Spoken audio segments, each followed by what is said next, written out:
What's up, guys? Welcome back to another daily Bible reading snapshot. Today we're looking at Proverbs 23 and 24, and then we're checking out 2 Corinthians chapter 5 in the New Testament. Now, today in Proverbs, there's one theme that runs throughout all of our reading, and it's the theme that we see introduced in Proverbs 23 in the first couple verses. It says, "When you sit down to eat with a ruler, observe carefully what is before you, and put a knife to your throat if you are given to appetite. Do not desire his delicacies, for they are deceptive food."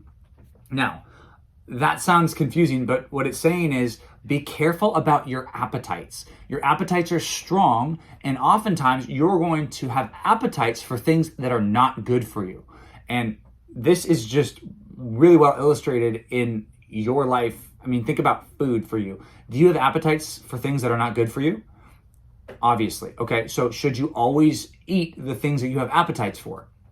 Well, obviously not, because if you always ate things that you had appetites for, you'd be an extremely unhealthy person, right? Sometimes we have to say no to what we want. Sometimes we can't have that dessert or can't do that thing because it would make our stomach hurt, or sometimes maybe you're allergic to some things. Even if you have appetites for them, you have to say no to your appetites because it's not good for you. That's what we're going to see happen over and over again. So as you read, you're going to think, do I have any wrong appetites? And these Proverbs are going to warn us, be careful that you don't pursue these bad appetites. Things like what? Well, Proverbs 23:17 says, "Let not your heart envy sinners, but continue in the fear of the Lord all the day." So when you see how all these other people are living, don't be envious of the evil people. What you should do is continue to follow God. Now, that is a huge thing that we're going to see run throughout here. It says, listen to your father. Be careful that you do what your parents have said. Earlier than that, it says, "Hear, my son, and be wise. Direct your heart in the way." Verse 20, "Be not among drunkards or among gluttonous eaters of meat, for the drunkard and the glutton will only come to poverty, and slumber will clothe them with rags." What that means is, don't hang out with people who are always giving into their own appetites. Why? Well, that's the connection back here, right? It says, well, be careful of your appetites because they can be dangerous. Then it says, don't be with the people who are continually feeding their own appetites. It goes on. It talks about the appetites for sexual sin in verse 27 and 28. Don't even be near those people. Then verse 29 starts one of the most famous sections in all of Proverbs, talking about the dangers of alcohol. Here's what it says. "Who has woe? Who has sorrow? Who has strife? Who has complaining? Who has wounds without cause? Who has redness of eyes?" Well, it's the people who tarry long over wine, those who go to try mixed wine. "Do not look at wine when it's red and when it sparkles in the cup and when it goes down smoothly. In the end, it bites like a serpent and it stings like an adder. Your eyes will see strange things and your heart will utter perverse things. You'll be like one who lies down in the midst of the sea, like one who lies on the top of the mast." Imagine a big ship. You lie on the top of the mast, you're getting moved back and forth like crazy.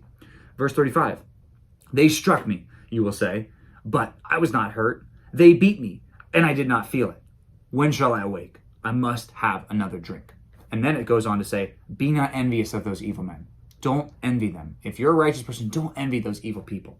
The thing that's interesting about this, it shows that alcohol is addictive. It shows that alcohol makes people lack sense. It shows that it ultimately kills people in the end. It shows that it will make people stupid. It will make them say things that are wrong and evil. It's horrible. So it says, basically, be so careful about this because it's so dangerous.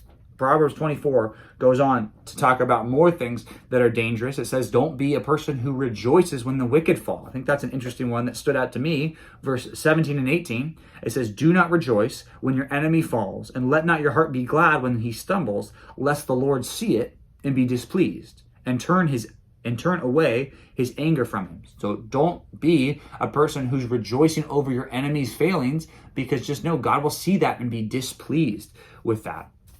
Talks about other things. It says, verse 13 says, "My son, eat honey for its good, and the drippings of the honeycomb are sweet to your taste, and know that wisdom is such to your soul." Verse 14, "And if you find it, there will be a future for you, and your hope will not be cut off." So it's just like honey is good and sweet to the taste. It says wisdom is like that to the soul. So we need to be people who are willing to listen to wisdom and understand it and do what it says. Verse 21 is another important one. I think that talks about those associations. We've seen that as a common theme today. But it says, or starting in verse 19, it says, "Fret not yourself because of evildoers, and be not envious of the wicked. For the evil man has no future, and the lamp of the wicked will be put out. My son, fear the Lord and the king, and do not join with those who do otherwise. For disaster will arise suddenly from them. And who knows the ruin that will come from the both of them." So, what it's saying is don't associate people with people who are constantly going against God's word and against the king's word, right? Remember, you're back in Israel. You've got a king who's decreeing godly rules. He's living according to the law. At least, I know the kings all did it imperfectly, but at least the laws of the Israelites were good because they were God's laws. So it says, don't join with the people who are rebellious against God's leadership and the leadership of people in their life. Don't join with those people. Then it goes on and it talks about more things here. But one thing that is important, in verse 24, it says, "Whoever says to the wicked, 'You are in the right,' will be cursed by peoples and abhorred by all nations." That's interesting because it doesn't say if you are a wicked person, you will be cursed by all peoples and abhorred by nations, which I think that's true. But what it's saying is if you say, "Oh yeah, you guys are right," approving other people's sin is evil too. It's not just bad to do the sin, it's also evil to approve other people's sin, which should be a warning to us with all the pressure that we have as Christians to approve what everyone else does in the world that's sinful and wrong.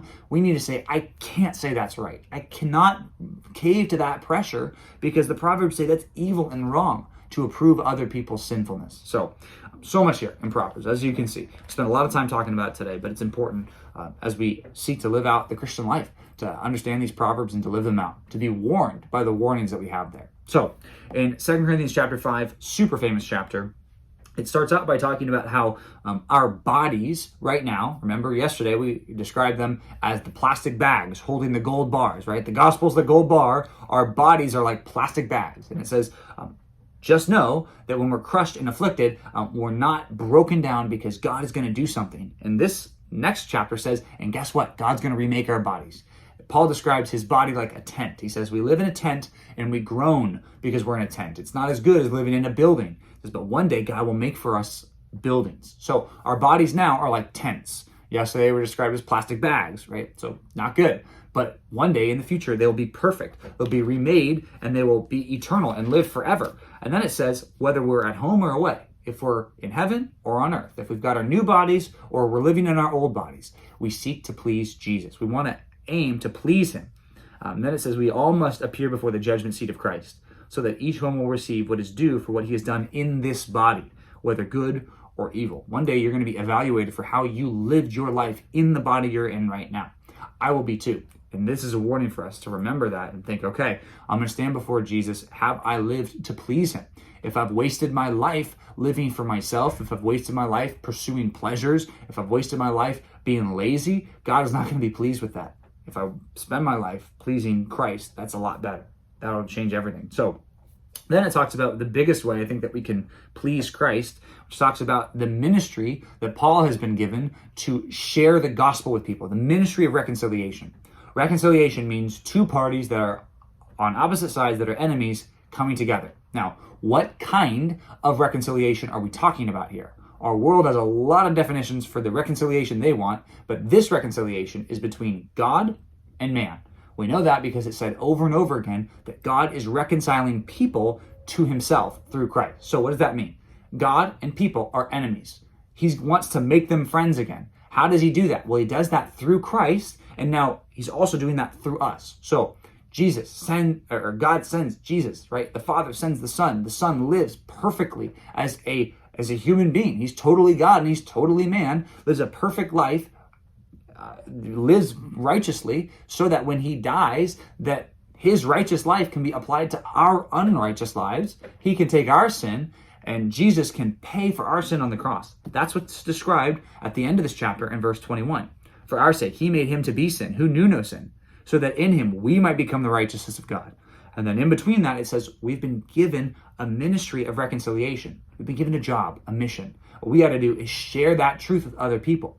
Verse 20 says we are ambassadors for Christ, God making his appeal through us. So just know our responsibility in this world is to share the truth of Christ, that people can be saved of their sin. They can be reconciled with God through what Jesus did.